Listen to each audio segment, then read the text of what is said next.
It was almost 6 o'clock, so I thought I'd buy a beer and go out and sit by the swimming pool and have a little evening sun. I went to the bar and got the beer and carried it outside and wandered down the garden.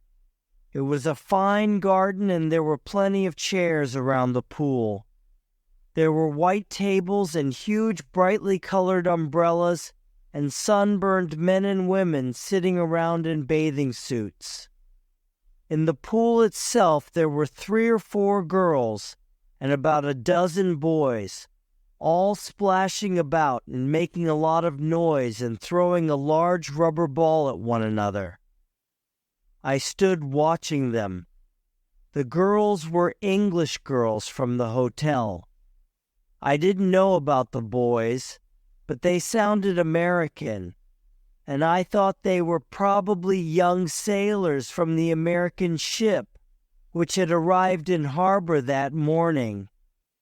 I went over and sat down under a yellow umbrella where there were 4 empty seats, and I poured my beer and settled back comfortably with a cigarette. It was pleasant to sit and watch the bathers splashing about in the green water. The American sailors were getting on nicely with the English girls. They'd reached the point where they were diving under the water and pulling the girls up by their legs. Just then, I noticed a small old man walking quickly around the edge of the pool. He was beautifully dressed in a white suit and a cream-colored hat, and as he walked, he was looking at the people and the chairs. He stopped beside me and smiled. I smiled back. "Excuse me, please, but may I sit here?" "Certainly," I said. "Go ahead." He inspected the back of the chair for safety. Then he sat down and crossed his legs. "A fine evening," he said. "They are all fine evenings here in Jamaica." I couldn't tell if his accent was Italian or Spanish, but I felt sure he was some sort of a South American. He was old, too, when you looked at him closely, probably around 68 or 70. "Yes," I said. "It's wonderful here, isn't it?" "And who are all these? These are not hotel people." He was pointing at the bathers in the pool. "I think they're American sailors," I told him. "Of course they are Americans. Who else in the world is going to make as much noise as that? You are not American, no?" "No," I said. "I am not." Suddenly, one of the young sailors was standing in front of us. He was still wet from the pool, and one of the English girls was standing there with him. "Are these chairs free?" he said. "Yes," I answered. "Mind if I sit down?" "Go ahead." "Thanks," he said. He had a towel in his hand, and when he sat down, he unrolled it and produced a packet of cigarettes and a lighter. He offered the cigarettes to the girl, but she refused. Then he offered them to me, and I took one. The old man said, "Thank you, no, but I think I will have a cigar." He took a cigar out of his pocket. Then he produced a knife and cut the end off it. "Here, let me give you a light." The American boy held up his lighter. "That will not work in this wind." "Sure it'll work. It always works." The old man removed the cigar from his mouth, moved his head to one side, and looked at the boy. "Always?" he said slowly. "Sure, it never fails. Not with me, anyway." "Well, well. So you say this famous lighter never fails. Is that what you say? Sure, the boy said. That's right. He was about 19 or 20, with pale skin and a rather sharp nose. He was holding the lighter in his hand, ready to turn the little wheel. He said, I promise you it never fails. One moment, please. The hand that held the cigar came up high, as if it were stopping traffic. Now just one moment. He had a curiously soft voice and kept looking at the boy all the time. He smiled. Shall we not make a little bet on whether your lighter lights? Sure, I'll bet, the boy said. Why not?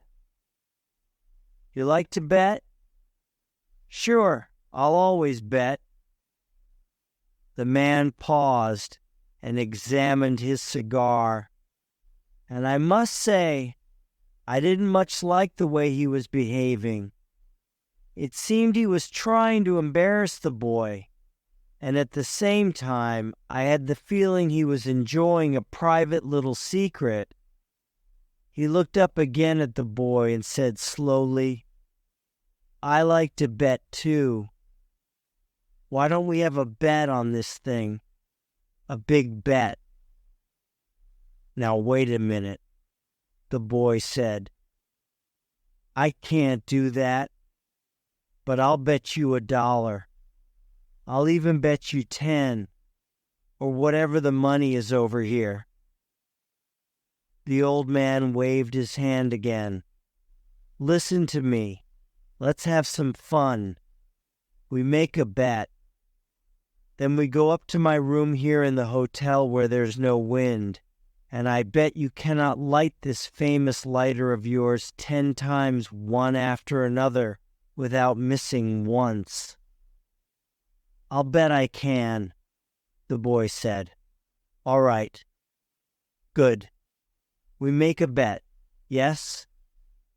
Sure, I'll bet you $10. No. I am a rich man, and I am a sporting man also. Listen to me.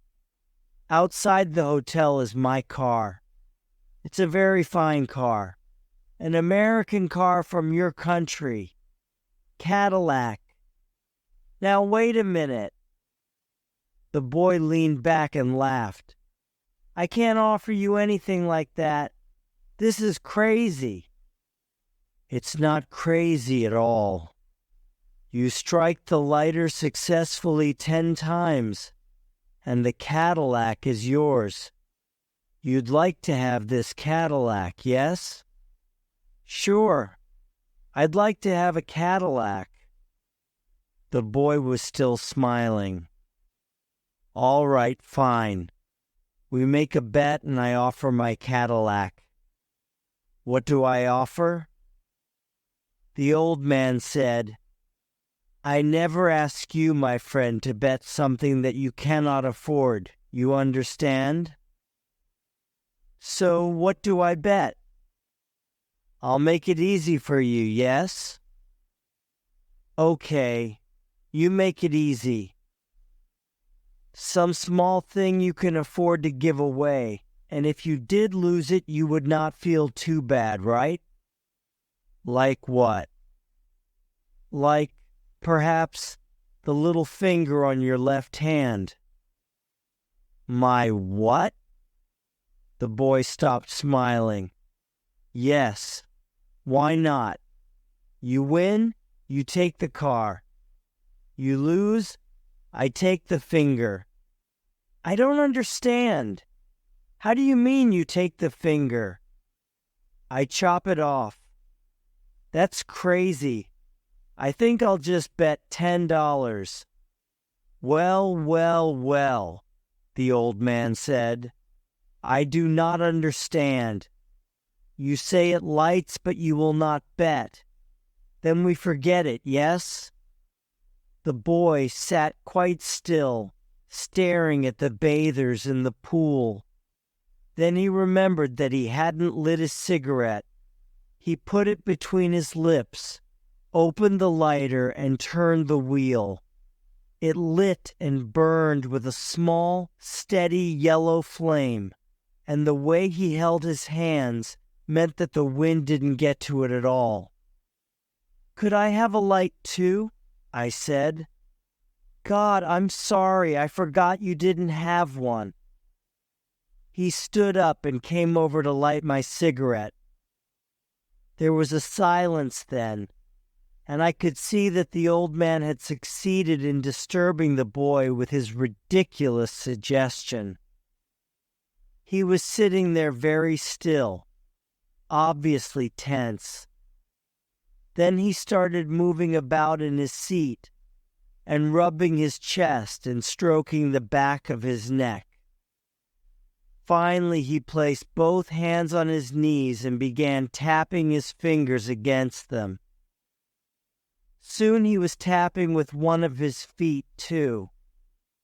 "Now just let me check I understand," he said at last. "You say we go up to your room, and if I make this lighter light 10 times one time after another, I win a Cadillac. If it misses just once, then I lose the little finger of my left hand.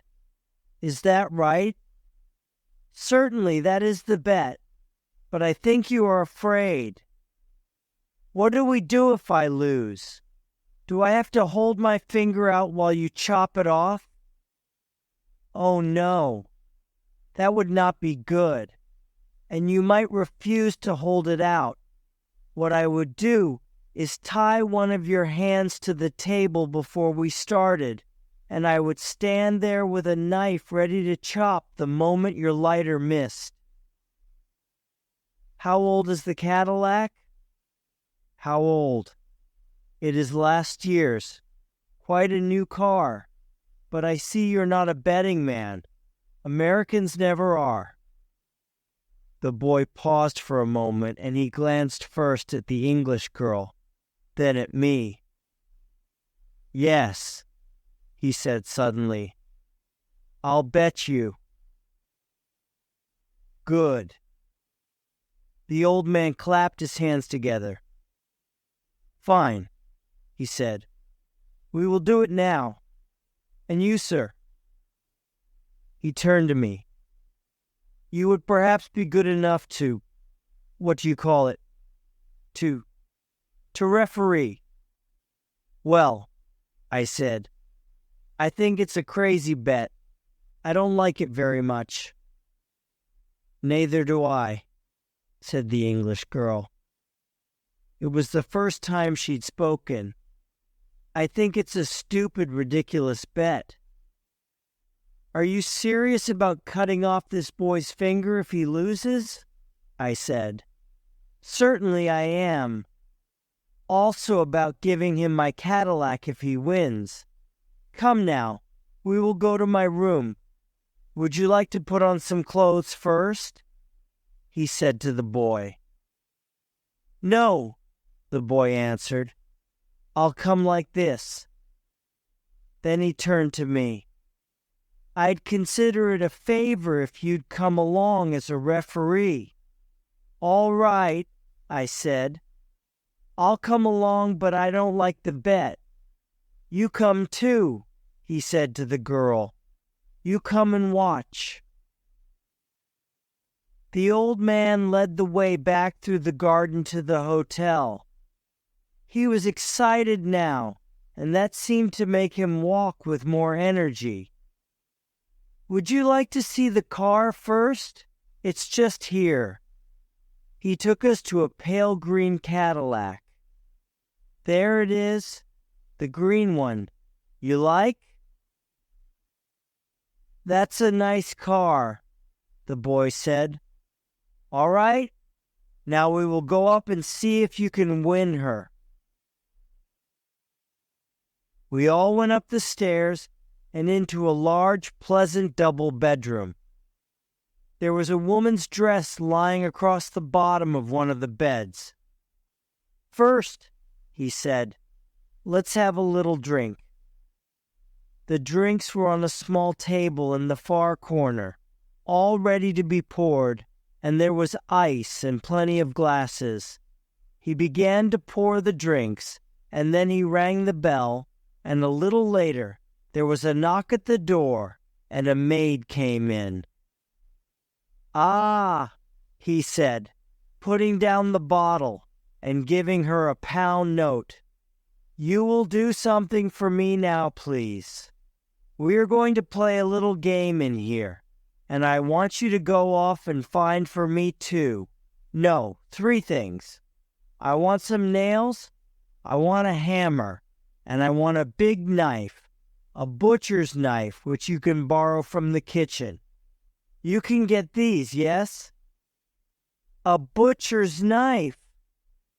The maid opened her eyes wide. "You mean a real butcher's knife?" "Yes, of course. Come on now, please. You can find those things surely for me." "Yes, sir, I'll try. I'll try to get them." And she went. The old man handed round the drinks. We stood there drinking. The boy, the English girl, who watched the boy over the top of her glass all the time, the little old man with the colorless eyes standing there in his elegant white suit, drinking and looking at the girl. I didn't know what to think about it all. The man seemed serious about the bet, and he seemed serious about the business of cutting off the finger. But what would we do if the boy lost? Then we'd have to rush him to hospital in the Cadillac that he hadn't won.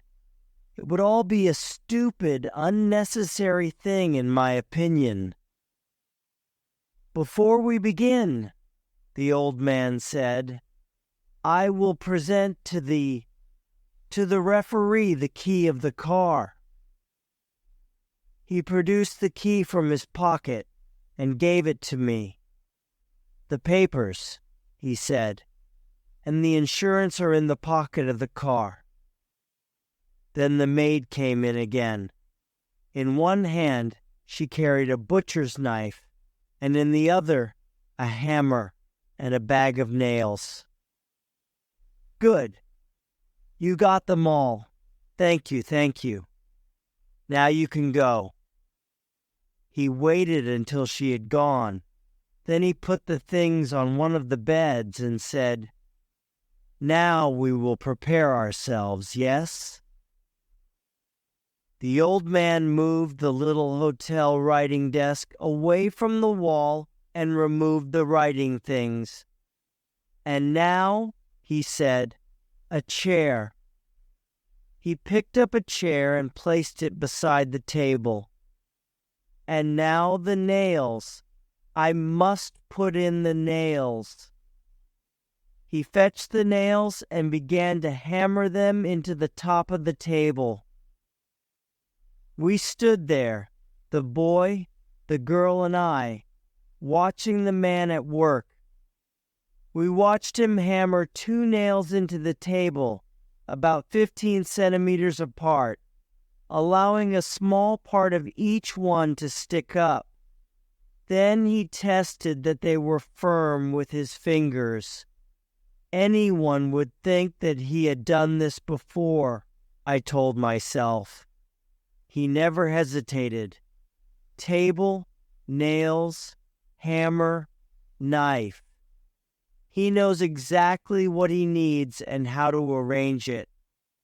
"And now," he said, "all we want is some string." He found some string. "All right, at last we are ready. Will you please sit here at the table?" he said to the boy. The boy sat down. "Now place the left hand between these 2 nails. The nails are only so that I can tie your hand in place." "All right, good. Now I tie your hand securely to the table, like that." He tied the string around the boy's wrist, then several times around the wide part of the hand. Then he tied it tightly to the nails. When he finished, it was impossible for the boy to pull his hand away, but he could move his fingers. Now please make a fist all except for the little finger. You must leave the little finger sticking out, lying on the table. Excellent! Excellent! Now we are ready. With your right hand you light the lighter. But one moment, please. He hurried over to the bed and picked up the knife. He came back and stood beside the table with the knife in his hand. We are all ready, he said. Mr. Referee, you must say when to begin. Are you ready? I asked the boy. I'm ready. And you? To the old man. Quite ready, he said, and he lifted the knife up in the air and held it there about 60 centimeters above the boy's finger, ready to cut. The boy watched it, but he didn't react, and his mouth didn't move at all.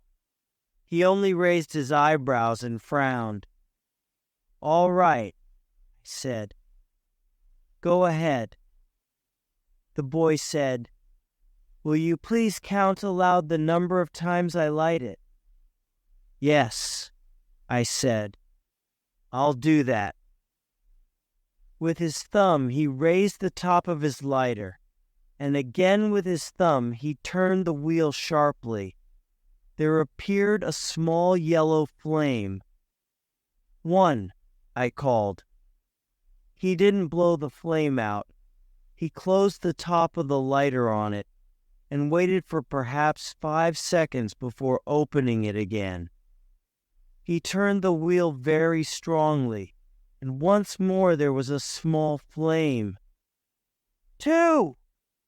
No one else said anything. The boy kept his eyes on the lighter. The man held the knife up in the air, and he too was watching the lighter. 3, 4, 5, 6, 7. Obviously, it was one of those lighters that worked. I watched the thumb closing the top down onto the flame. Then a pause. Then the thumb raising the top once more. The thumb did everything. I took a breath, ready to say 8. The thumb turned the wheel. The little flame appeared. 8, I said, and as I said it, the door opened. We all turned, and we saw a woman standing in the doorway, a small black-haired woman, rather old, who stood there for about 2 seconds, then rushed forward, shouting, Carlos! Carlos! She grabbed his wrist, took the knife from him, threw it on the bed, took hold of the man by his jacket, and began shaking him with great strength, talking to him fast and loud and fiercely all the time in some Spanish-sounding language. She pulled the old man across the room and pushed him backwards onto one of the beds. I am sorry, the woman said. I am so terribly sorry that this should happen. She spoke almost perfect English. It is too bad, she went on. I suppose it is really my fault. For 10 minutes, I left him alone to go and have my hair washed, and I come back, and he is doing it again.